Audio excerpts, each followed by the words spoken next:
Hello everyone, welcome once again to T point academy. आज का topic थोड़ा सा क्रूशियल है।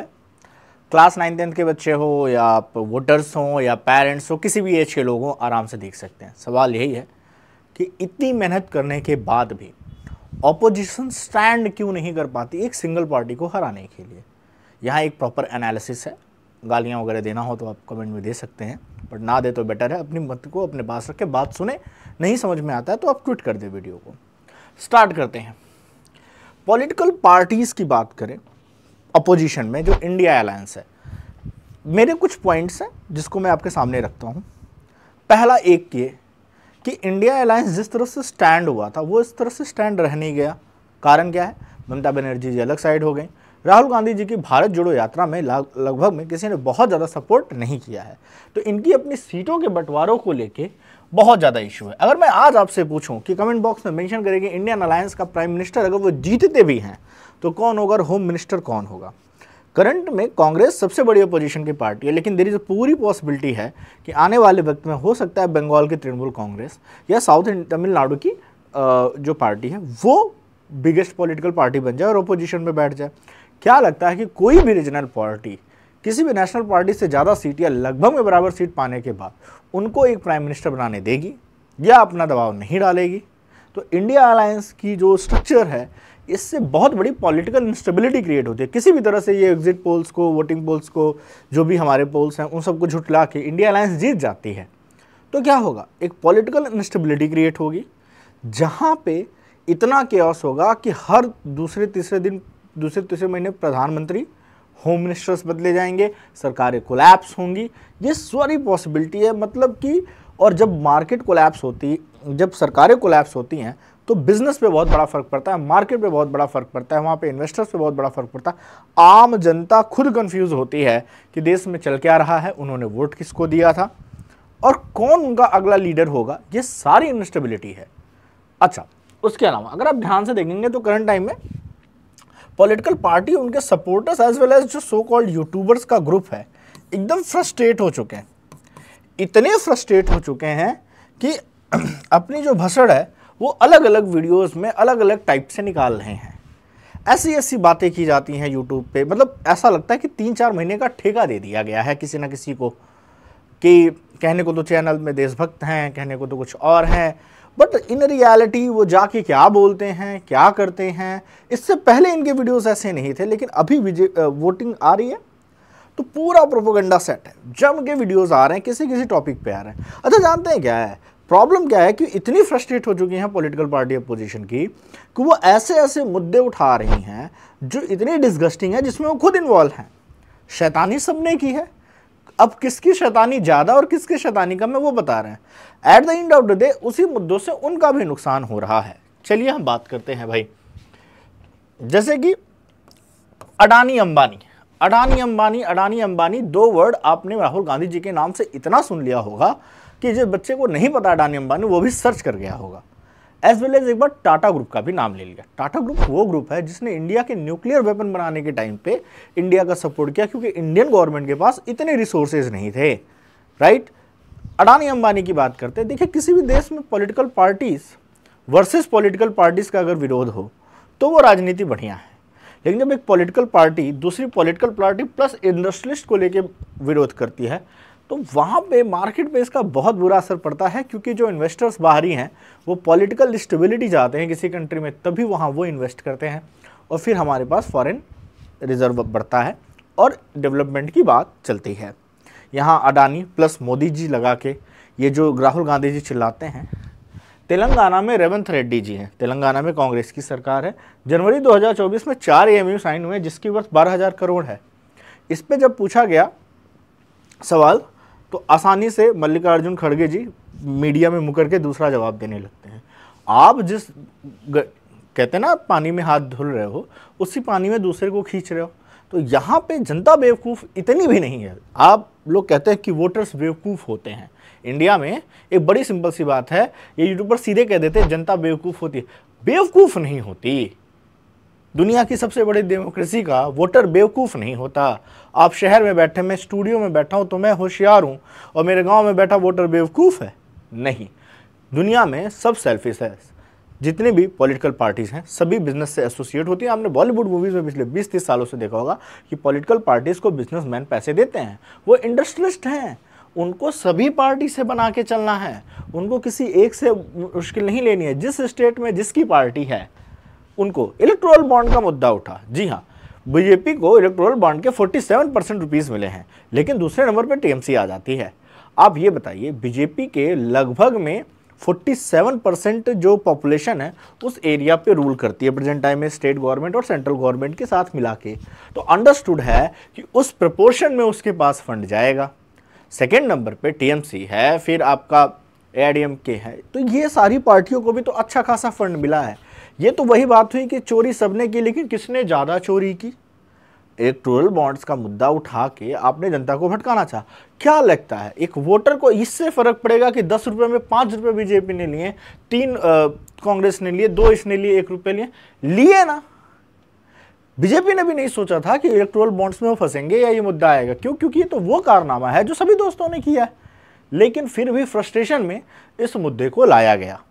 और उसमें लिस्ट में सवाल तो ये होता कि जब आपने 1 रुपया ना लिया होता चंदा सबने लिया है, जिसकी जितने बड़े रीजन में पार्टी है उसी रीजन में ना लेंगे, जहां आपकी सरकार ही नहीं है वहां पे आपको कोई भी बिजनेसमैन पैसा क्यों देगा?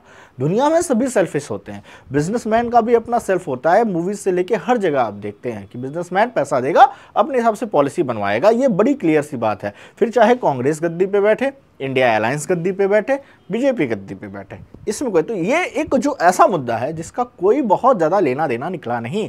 ये मतलब ये है कि खुद पे भी कीचड़ उछाल लें, तुम्हारे पे ज़्यादा उछालेंगे। तो यहाँ पे पॉलिटिकल पार्टीज कोशिश क्या कर रही हैं? वो जीतने की कोशिश नहीं कर रही हैं, बस बीजेपी को हराने की कोशिश कर रही हैं। कोशिश आपको जीतने की होनी चाहिए, आपका कंपटीशन ऐसा होना चाहिए। आपने जब टाटा को गलत कर दिया तो फिर क्या बताएं? हर इंसान को पैसे कमाने की आज़ादी है, अमीर होने से कोई गलत नहीं हो जाता, ये याद रखिएगा। और गलत सब करते हैं अपने टाइम पे, सभी सेल्फिश होते हैं, वोटर भी हमारा सेल्फिश होता है। लेकिन अगर आप जनता को मूर्ख समझते हैं तो ये गलत बात है। जो ऑप्शन वो होता है अवेलेबल, उसमें से बेस्ट जनता चुनती है। चलिए थोड़ी सी और चीज़ों की बातें करते हैं।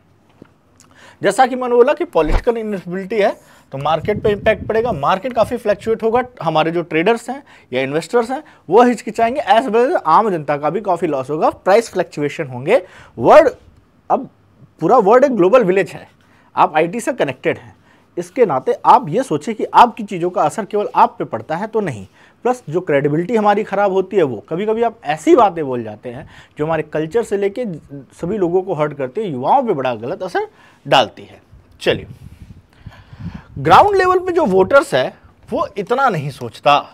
जैसा कि मैंने बोला, ग्राउंड लेवल के वोटर को आप बेवकूफ़ ना समझें, सभी ने बॉन्ड लिए थे, ये मैंने आपको बता दिया। आते हैं चंडीगढ़ में, बीजेपी की गलती थी, पकड़ी गई। मेयर का इलेक्शन था, आम आदमी पार्टी और कांग्रेस के पर्सन विनर थे, और सुप्रीम कोर्ट ने उसको फैसले को पलटा भी, क्योंकि सीसीटीवी कैमरे में साफ पाया गया था। ये एक गलती का मुद्दा बना। वेस्ट बंगाल में पंचायत इलेक्शन में कितने लोग मारे गए कोई आइडिया नहीं है, वहाँ की सीसीटीवी कैमरे की चिप गायब है, मेमोरी गायब है। ये एक छोटा इवेंट है जहां गलती है, बीजेपी ने कुछ नहीं बोला, लेकिन ऐसे बहुत सारे इवेंट हुए हैं जहां पे जो भी रूलिंग पार्टी जिस लोकल एरिया जिस स्टेट में करती है, आप ध्यान से देखेंगे वहां के पंचायत के इलेक्शन उन्हीं के फेवर में आते हैं। लगभग ये किस पे होते हैं? बैलेट पेपर पे वोट होते हैं। बैलेट पेपर में वोट होने का मतलब ये है कि उसको मैनिपुलेट किया जा सकता है, जैसा कि मेयर इलेक्शन में यहाँ पे वो मैनिपुलेट करते हुए देखा गया था। इससे ज़्यादा मैनिपुलेशन, बूथ कैप्चरिंग, सब कुछ है। सभी स्टेट के लोकल्स में इतिहास रहा है, दुनिया के सबसे बड़े लोकतंत्र में इस तरह के फ्रॉड होते रहे हैं। यहाँ पे आप बीजेपी चिल्ला रहे थे, इट्स ओके, वो चालू पार्टी, उसने देख लिया हाँ मेरी गलती है, कुछ नहीं बोला। लेकिन आप अपने आईने में कभी झांक के आप लोगों ने देखा? कभी नहीं देखा। यहाँ पे भी वोटर समझदार है, उसको पता है बंगाल में क्या हुआ है। आते हैं उससे भी बड़ी बात कहते हैं, ठीक है, वोटर हमारे यहाँ सेल्फिश है, कोई दिक्कत नहीं। हम लोग कहते हैं हमारे यहाँ कास्ट बेस्ड वोटिंग होती है, कास्ट बेस्ड कैंडिडेट उतारते हैं तो पर्सन कास्ट बेस्ड ही वोट करेगा, और अपनी कास्ट को वोट करने के उसके अपने फ़ायदे हैं। वो कास्ट वाला उसकी बात सुनेगा, उसका काम करा देगा। सभी वोटर्स लिटिल बिट सभी सेल्फिश होते हैं, कुछ लोगों को छोड़ दिया जाए, मैं ऐसा नहीं कहूँगा, सभी कहना गलत बात हुई, लेकिन एक लार्ज वैरायटी में जब आप वोट देते हैं तो आप ज़रूर देखते हैं कि कहीं ना कहीं ये पर्सन हमारे काम आएगा नहीं। जो पर्सन बीजेपी को वोट देने वाले होंगे शायद वो नेशनलिस्ट फीलिंग के साथ, डेवलपमेंट के साथ, विकास के साथ, धार्मिक कल्चर के साथ होंगे। जो कांग्रेस के साथ होंगे वो सेकुलरिज्म में ज़्यादा बिलीव करते होंगे। हर एक पार्टी की आइडियोलॉजी के साथ साथ लोकल कैंडिडेट को भी लोग फॉलो करते हैं। कोइंसिडेंट इंडिया अलायंस में जो भी कैंडिडेट हैं वो लोकल कैंडिडेट के बल पे ही जीता जाएगा, क्योंकि पार्टी का कोई बड़ा चेहरा नहीं है। वहीं बीजेपी में लोकल कैंडिडेट उतना मैटर नहीं करेगा, क्योंकि पार्टी में कुछ 2 ब्रांडेड ऐसे चेहरे हैं जिसके पीछे जनता दीवानी है, तो उसके जीतने के चांसेस हैं, उसमें कोई दिक्कत नहीं। लेकिन फ्रस्ट्रेशन में अभी और देखिए क्या क्या गलतियां करते हैं आप लोग। फ्रस्ट्रेशन की बात अगर मैं आपको कहूं तो देखिए, ईवीएम हैक्ड इतना घटिया टॉपिक है, इतना घटिया टॉपिक है कि इससे ज़्यादा मैं कुछ कह नहीं सकता। 2017 मैंने इलेक्शन में ड्यूटी की है। I was the presiding officer. Gujarat में, सूरत में मैंने ड्यूटी की है। पूरा ईवीएम का पूरा प्रोसेस कैसे होता है, पूरी 10 दिन ट्रेनिंग ली। उसके बाद हम लोगों ने इलेक्शन कंडक्ट करवाए। लास्ट कंडक्ट कराने से लेके सबमिट करने तक लेके वहीं पे 2-2 एजेंट बैठे रहते हैं सभी पॉलिटिकल पार्टीज के।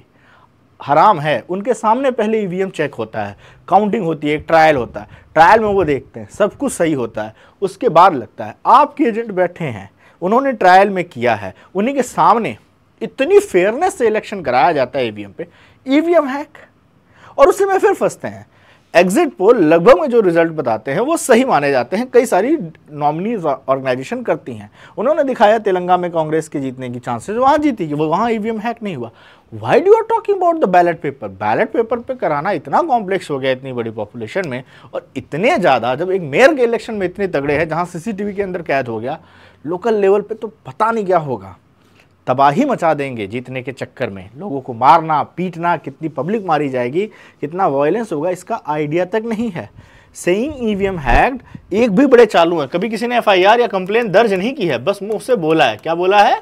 मुंह से बोला है। अरे पगले, मुंह से, उनको भी पता है कानूनी कार्रवाई करेंगे, इलेक्शन कमीशन धुआं छुड़ा देगा, क्योंकि फिर आपको प्रूफ पड़े। वहां जब इलेक्शन में वोट देते वक्त भी ना, अगर आप कहते हो कि मेरा वोट गलत पड़ा है, तो वहीं हम आपको साइड करते हैं और फिर आपको बोलते हैं लिखित में दीजिए, लेकिन अगर आपने प्रूफ नहीं किया तो जेल होगी ना, धुआं छूट जाएगा, क्योंकि आप केओस क्रिएट कर रहे हैं बिटवीन द इलेक्शन। तो याद रखिएगा, EVM hacking is one of the biggest fraud ever talked by the opposition. यही अभी जब जहां जीतते हैं वहां ईवीएम हैक नहीं होता। इस मुद्दे पे भी खुद को घेरते हैं ये। किस पब्लिक को ईवीएम हैक की बात बोल रहे हो? अजीब बात है। मेरे पर्सनल एक्सपीरियंस से, मैंने ड्यूटी की है 2 बार इलेक्शन में, मुझे तो नहीं लगता कभी किसी ऑफिशियल से मिल जाएगी जो ईवीएम में, मतलब इलेक्शन में ड्यूटी किया हो, वो आपको बता देगा। बिलीव कीजिए। आते हैं एग्जिट पोल्स, लगभग में सही होते हैं। एक ओपिनियन पोल होता है इलेक्शन से पहले, एक एग्जिट पोल होता है बाद। ये एग्जिट पोल कैसे आते हैं?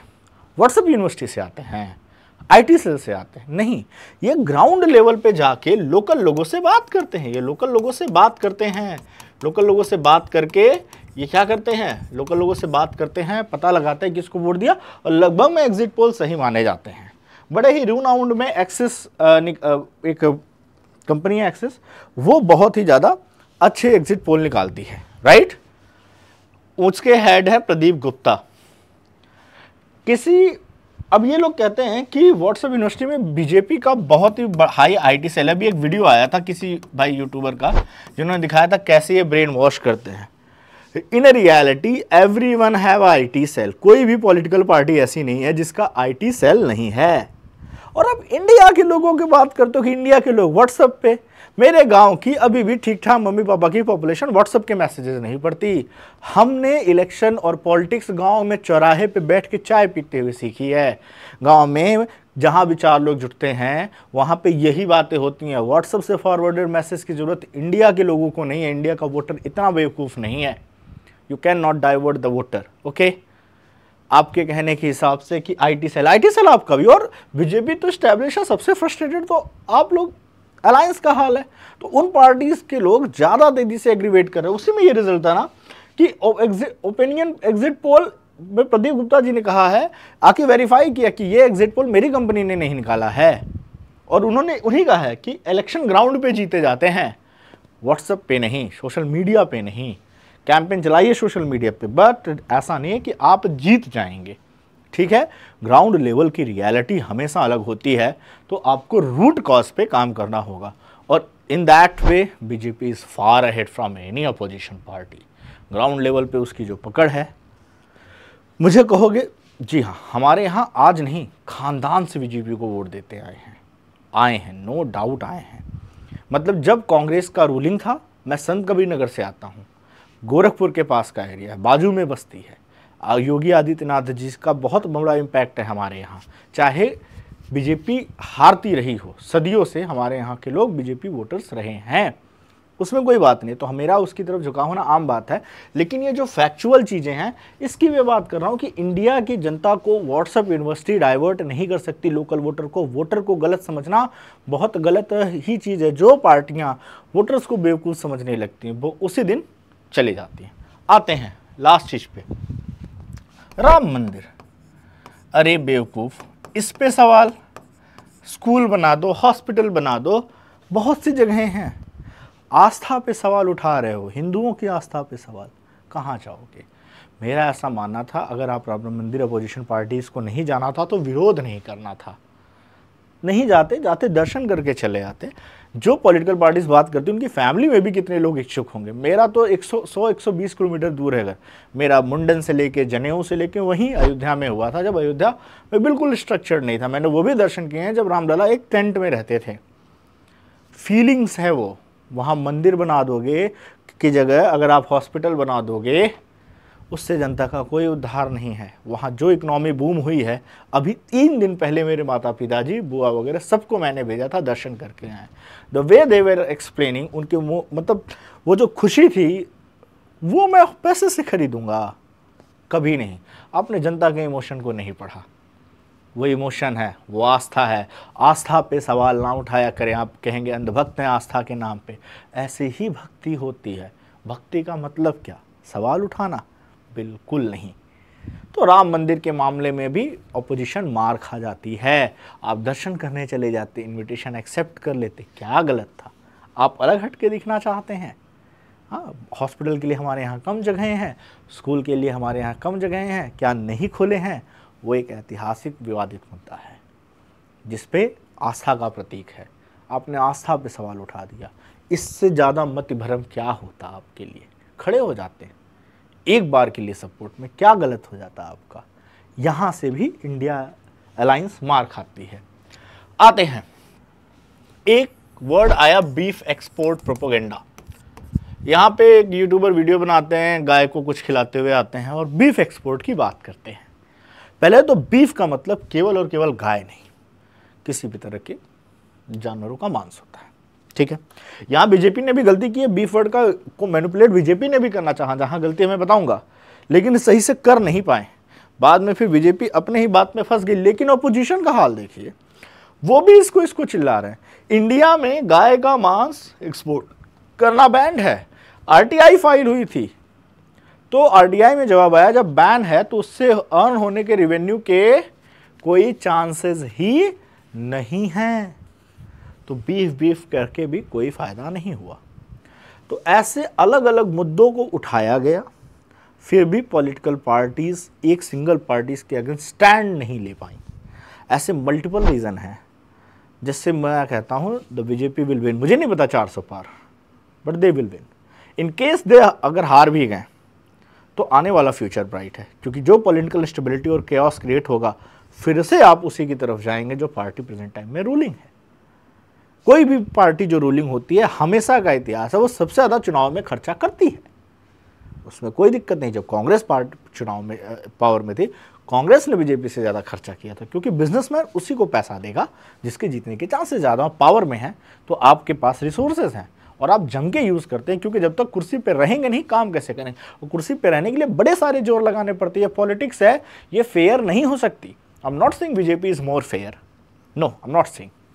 कोई भी फेयर नहीं है पॉलिटिक्स। हम फेयर नहीं है अपनी जगह पे, अपने घरों में, तो बीजेपी कैसे फेयर हो सकती है? But my vote will go to the BJP on this 26। Why? मेरा तो रीज़न साफ है। आपके अपने क्या रीजंस हैं आप देखिए, कमेंट बॉक्स में अपने अपने मत रख सकते हैं। गालियों से थोड़ा दूर रहें, क्योंकि किसी को गालियां देना अच्छी बात नहीं है। मैंने किसी को यहाँ पे कोई गाली नहीं दी है। तो आज की वीडियो में इतना ही। किसी और टॉपिक पे कभी और लेके आएंगे। आपकी जो राय है आप ज़रूर मेंशन करें। ऐसे कई सारे मुद्दे जो यहाँ कवर नहीं किए गए हैं। छोटा सा एजुकेशनल चैनल है, बच्चों को थोड़ा थोड़ा अवेयर करना, पॉलिटिक्स की समझ रखना, ये मेरा सिखाने का काम है, ताकि मेरा बच्चा जो बोर्ड्स में है या आने वाला वोटर्स है वो सिचुएशन को समझे, शब्दों को समझे, चीज़ों को एनालिसिस करे। कहीं ऐसा तो नहीं है कि वो इन सारी चीज़ों से दूर एक अलग दुनिया में गेमिंग के जी रहा है। So that's all my task for today, that's enough. Bye everyone, have a good day.